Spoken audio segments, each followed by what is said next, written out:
Saram to our listeners. Welcome to Saturday News number 820. So this is final part 3 of the 3 sessions, and the topic is chanting the divine name. This was recorded on the 28th of March 2020 by The Insights. This is an online masterclass based on Satyasai Baba's teachings. So today we'll be hearing discussions among Brother Harish, Rishi, Kirti and Subair. As you know, The Insights is an initiative launched by the young adults of the Satyasai organization and is open to all devotees across the globe. This unique spiritual masterclass aims to share the divine, insightful and practical teachings of our Satyasai Baba. The online classes cover a broad range of topics and are delivered by speakers who have been personal experiences with Satyasai Baba. So let's get straight into it. So this is a very interesting question. I think this is being faced by many of the singers, bhajan singers. So Swami always says that, when we sing bhajan, our focus is only on Swami.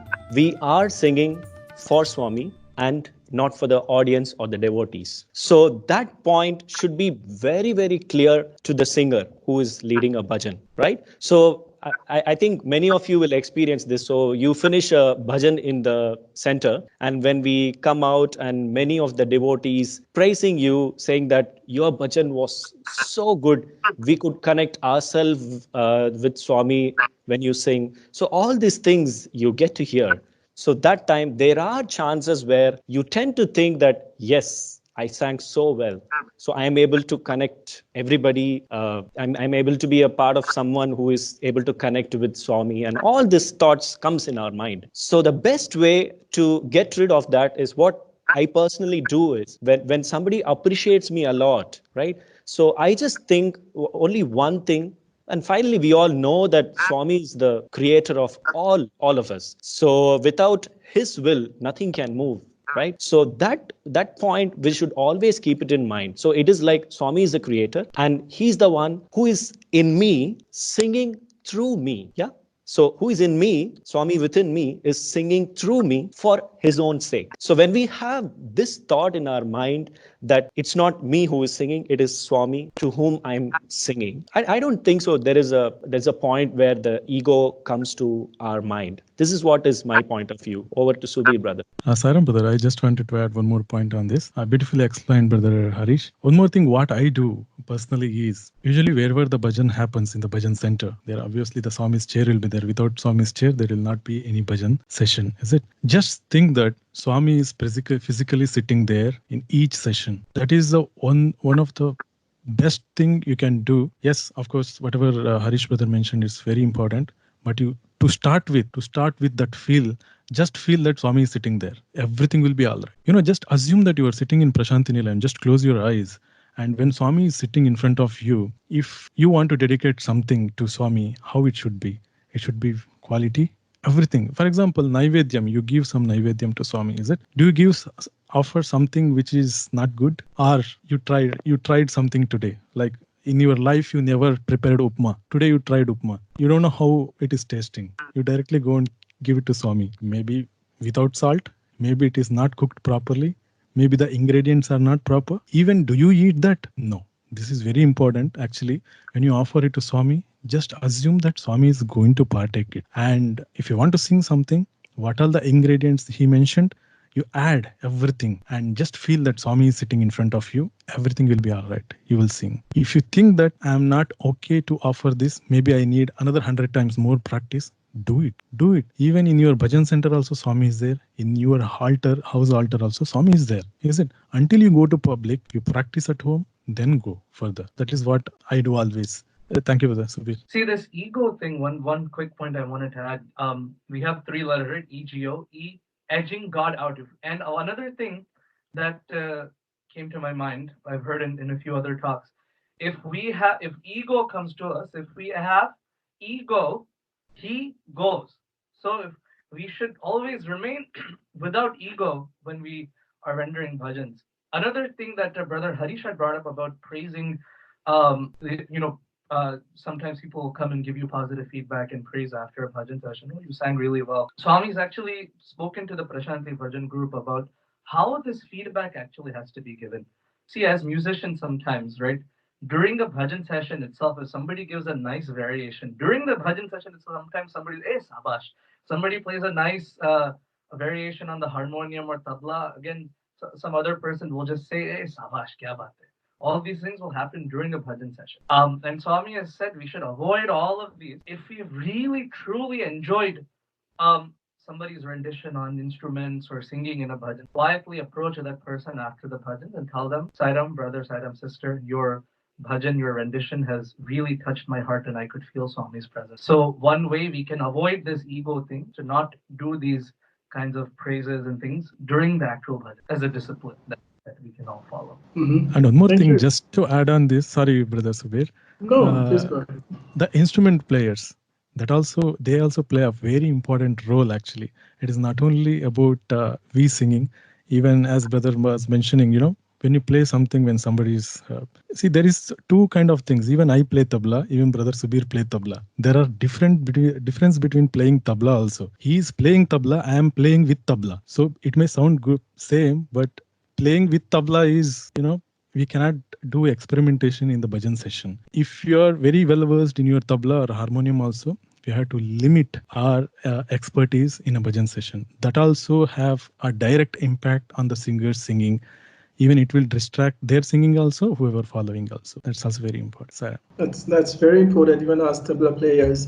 I remember once, I was playing one role, tidha, titakita, takita, titakita, dha. And I was always, missing that taka. I was playing tidda, tidakita, takta, tidakita, dha. And Swami came in my dream and showed me, that's little taka. I was going back to some, but he came in my dream and showed me this little taka you are missing. So you've got to be very careful on that. And I agree with you, brother, that even the musician, they've got an important role to play. Let's keep it practical as well, and we've got also some questions that came through. Um, you brothers, you're trained musician, but the truth is like not everyone sings so well. They are not trained. So how can we improve those have problems, especially with pitch and tile, and most importantly, without not hurting them? Because what happens sometimes is when you try to coach someone into singing well, that person feels hurt and will still remain practical, and they sometimes don't come back to the center. So, and stop attending bhajan. So, what advice would you give to those who lead bhajan or try to help other brothers and sisters? How can we teach without hurting? Any one of you want to take up this question? Okay, Sairam. So it's a wonderful thing. I think whatever you said, it's being faced by many of the maybe young adults who also happens to be the bhajan coordinators. So I think it depends on the degree of mistakes whatever the lead singer does during the practice sessions. For example, there are chances where during the practice sessions, so the singer commits a little mistakes which can be straightforward, like conveyed in a straightforward manner to the singer, saying that, yeah, this is where you need a improvement, right? And there are few things where maybe if the singer's voice is not that great to sing, yeah, so maybe those things can be handled in a individual manner. Maybe a bhajan coordinator can talk to them separately, saying that maybe your voice is not that good to sing. Maybe you can take up an instrument, maybe take a harmonium or take a tabla and start practicing, and these type of skills. And to come back to what can be suggested for those who really do not know anything about music, coming to that point, so as a music coach, I can only say that they say practice makes a man perfect. So there is one way in which, yeah, you can, of course, there are ways in which you start learning music, maybe a classical music, I'm not saying that will help you throughout, because I am a classical singer who has been singing from the age of 10. But to get into the bhajan group, for me it took 2 years. I had to do the audition again and again and again, and then I got selected into Prashanti Mandir bhajan group. But yeah, partially the classical music learning will help the lead singers to improve in their musical aspect. Yeah, so this is what is my point of view. If brothers can add something, please go ahead. Yeah, just to add, Brother Hajish's thing, like whoever wants to learn music, they can directly approach the bhajan coordinator or the convener. I think no bhajan convener will say no to you, is it? So here also actually usually we have bhajan sessions and all, even the practice sessions. Usually after the bhajan practice sessions, if they don't want you to correct them during the session or it is an embarrassment, they usually stay after the bhajan practice session and sit for half an hour to 1 hour. They get inputs, they practice well. Then they will not sing this week, they will sing next bhajan practice. Again, they will come.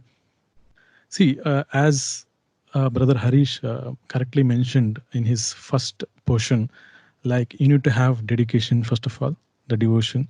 That dedication has to come from singer's perspective, is it? So there is two different things. One is wherever you get to hear one nice bhajan, tomorrow I want to go, and before somebody else release it in the center, I want to release it.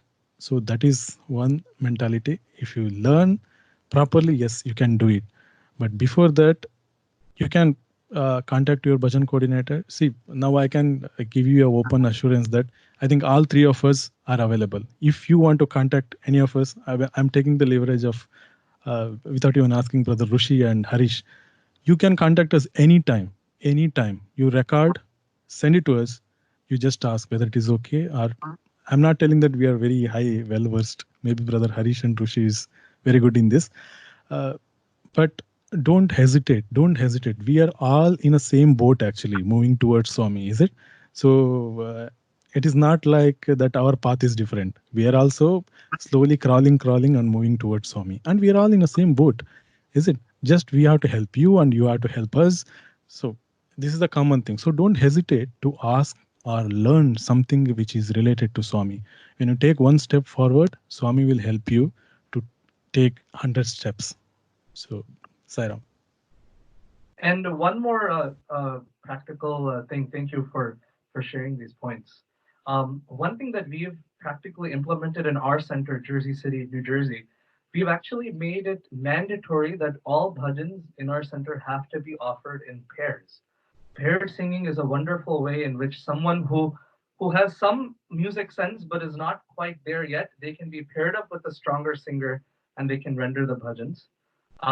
So we tried to implement that in our center. So all the bhajans are offered in paired. Even in Prashanti Mandir, Brother Harish can speak to this. As of 2008, 2009, all the bhajans there also are only offered in pairs, and that not only helps newer singers to come up, but the energy that comes out of a paired bhajan is just truly astounding. Another thing about paired bhajans, both brothers alluded to this, is we give too many variations, right? As a paired singing, though it becomes quite impossible to have so many variations.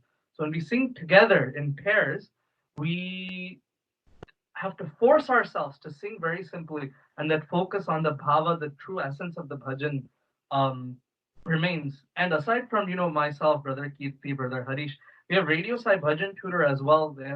They've created a full 1 hour class on on so many bhajans, probably couple hundred bhajans are there.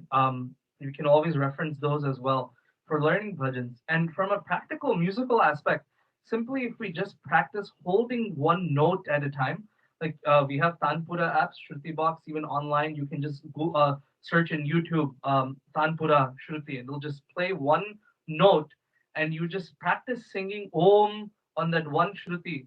That's one of the wonderful ways one can get started in culturing their voice for bhajans as well. Thank you, brothers. That's very, very practical and important points. We're running out of time, but we'll take one or two questions quickly from our dear participants who are posting questions. So, Sister Navritri from Indonesia, she says, we tend to get nervous and get all shaky with our voice during the bhajan session. So how to overcome nervousness when you sing bhajan? So any one of you? How you overcome being Yeah, nervous? Yeah. actually, if you are singing first time in the center, as Brother Rushi said, the paired singing is a very good thing. Actually, you can start with paired singing. Just find out someone who can match your, voice, so that you coordinate with them. So over the week, you practice, record, and listen. So you will get a confidence actually to sing in front of mic and in the center. But you don't, if you don't have a experience singing in a center and directly you go and sing, it might be shaky. For example, it happens. So directly we go to Kulwanthal and sing, maybe Harish will not get that feel. If we get that chance, definitely we'll get. Only thing is the practice make you perfect, and start with the paired singing is very good thing. And even in 1 week, I mean next week you are going to sing in the center means, so whenever you get opportunity, like while walking, while going to supermarket, while going to work, just keep on humming that until and unless you get to know the rhythm, even the feel of that. When you become comfortable with that bhajan, it comes like anything, any other song. See, that is the difference between uh, just if you want to sing some any other movie song or something, it will come randomly. Why? Because it is completely in our playlist now. Every time it is playing and we are listening. But when it comes to Sai Bhajan, how much effort we are putting on Sai Bhajan, that is very important. So when you get confidence, you'll not get nervous. Uh, I think Brother Yeah. Rushi can share some of more. One of the most important things is to memorize the bhajan. See, the beauty of Sai bhajans is that every bhajan is very short. In many centers, we show the lyrics of the bhajan on the screen. That is mainly for the chorus singers. But as the lead singers, the bhajans have to be memorized because they're so short. That is the beauty. If we sing a devotional song, 3, 4 stanzas, we have to keep the lyrics in front of us. But Sai bhajans, which are 4 to 8 lines, we have to memorize the bhajans as a mandatory practice. And once the bhajan lyrics have been memorized, that takes away one aspect which may add to your nervousness. So that's one practical thing which we can do. Further, I can Harish? add I can add two more things. So one thing, musically, like we can, as you all know, Swami insists so much on Omkar chanting.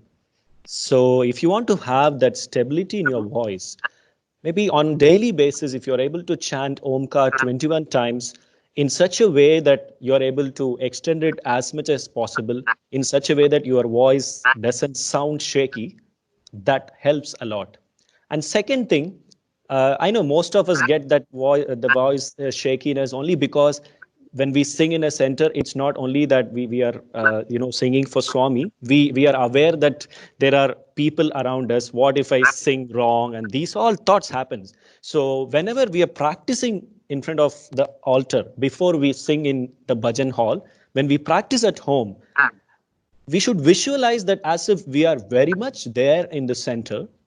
Yeah. And as Brother Kirti rightly mentioned, imagine that Swami is there, seated right in front of you. With that feel, if you keep practicing that bhajans as much as possible, there are chances where even in the bhajan session, when you sing, you'll have that same feel and then sing for Swami in the same manner. So I think these are all the two suggestions which I can give for those who ask that questions. Yeah. Thank you.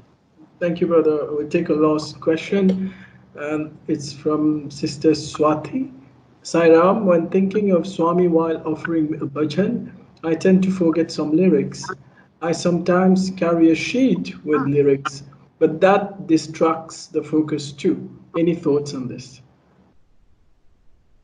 So as I just mentioned in answer to the previous question, it's very important that we memorize the lyrics of the bhajan, and that just takes away one more aspect of distraction. And when we memorize a bhajan, not only that takes away the distraction, but it also helps in developing the bhava. Because in the process of memorizing the bhajan, we inculcate the meaning of the bhajan in our hearts, and that bhava will come automatically. So it's a win-win situation if we memorize all the bhajans. Brother Harish, Brother Kirti.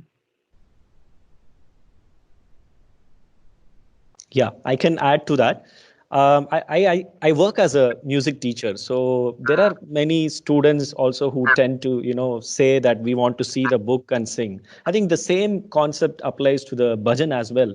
So as sister rightly asked, there are chances where you tend to forget the lyrics, so you end up taking the help of a notebook and you sing. So I always tell this example to the children, so I don't hesitate sharing with you all. So when you want to sing a bhajan by seeing the book, so what happens? So according to the process, so you need to see the lyrics, then it has to go through your eyes and then to your brain, then processing happens, and then you end up singing it. So these many process involved. But as rightly Brother Rishi said, Swami himself has given, an example of practicing a bhajan for 100 times and split it into 25, 25, 25. So henceforth, I think memorizing plays a very, very important role, that if you are having it memorized, it's very, very easy to have that bhava and then just sing for Swami. That is what I feel. Exactly. I And totally agree with Brother Harish. So now usually what happens is in our daily life, we are so much of busy. Know how to memorize these lyrics. That also becomes in a school. Yes, of course, he's there. He's very strict, and he tells the students that if you don't learn tomorrow, don't come to my class. But when we have I'm to not that offer it strict to teacher, Brother Kirti. so when you have to offer it to Swami, how do you memorize it if you want to sing a new bhajan? What I do is, maybe it's a weird way of doing such thing, but it is very good option actually to learn the lyrics at the same time to learn the tal also. So whenever I go somewhere, for example, you go to a super mall, go to a restaurant, when some music will be playing, you try to sing on that music. So it not only improves your the tal aspects, and also the same time you will learn the lyrics also, because 1 week you have, I'll just play some random beat, I'll try to sing something so that you will understand what it is. uh,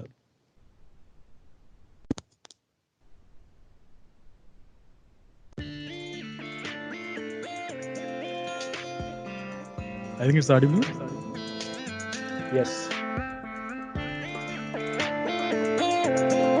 See, it's a random beat you may hear anywhere in a mall or somewhere.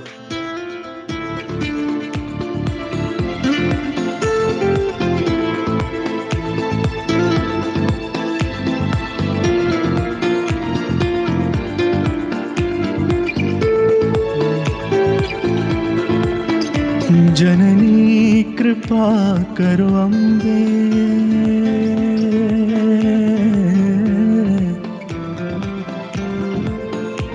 जननी कृपा करो अम्बे, सत्य साई जय जगदम्बे, जननी जननी जननी जननी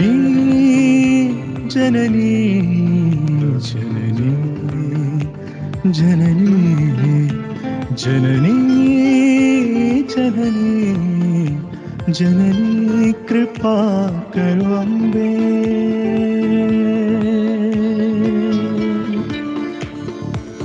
माता Maheshwari मंगलकारिणी Ambe, मंगलकारिणी Tripureshwari Jagdambe. See, on same rag, Sai नाम बोलो, सत्य साई नाम बोलो, साई माधवा साई केशवा श्री हरि नाम बोलो.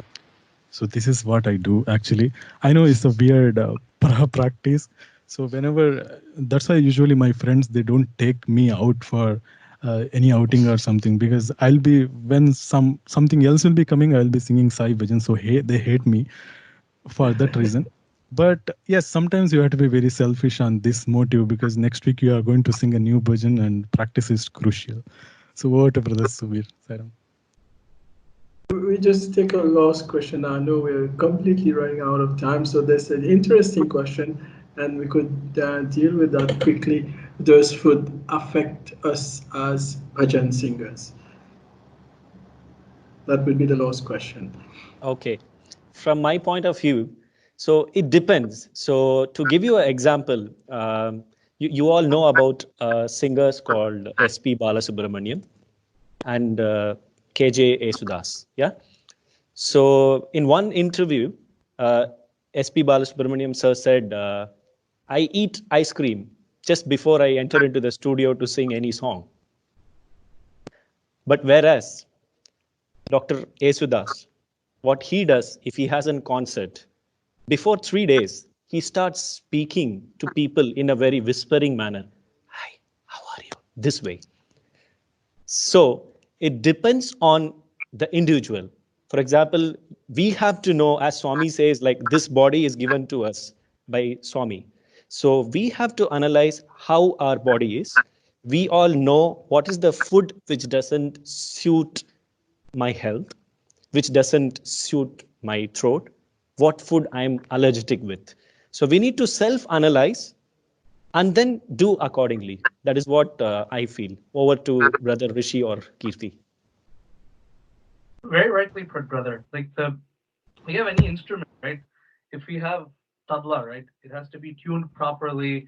We have to apply the powder and everything, right? So just like we have an instrument, the human body is an instrument, and the voice that comes out is our human vocal. So just as we keep any instrument in proper shape, similarly we would have to keep our body in that proper shape as well. Swami has even recommended the bhajan boys, Patti, to go out for jogging. One of the singers was having cracking in their voice, and what Swami prescribed to get rid of that cracking is to go for jogging every morning before singing bhajans. I personally found that very helpful. The day if I go to the gym on Wednesday and Thursday, if I'm singing bhajans at the center, I feel my voice flowing a lot easier. And just like you said with the ice cream, also, like if we have any major events like Swami's birthday or Akhanda Bhajan, then the 3 weeks prior, I try to avoid eating any ice creams or cold drinks as well. Brother Kirti, yes, I agree with Brother Rishi and Harish. Yes, each body is entirely different, and you need to know which thing is good, which is bad. Usually, on the day of bhajan, if it is there, so buttermilk I cannot have. Usually, for example, me, if you take, but ice cream, yes, definitely I'll have ice cream and go to bhajan session. So it depends actually. So you need to take care, and you need to know that which are the things which affects your voice. So if something is there, just better to avoid on that day or before one day, so that you will be tension free. Sarah. So, I mean, all good things come to an end. So this brings us to the last question. So thank you, first of all, Swami, and thank you, Brother Harish. Thank you, Brother Rushi, and thank you, Brother Kirti, for joining us on Insight and sharing your insightful views on this topic. Thank you very much. Om Sai Ram.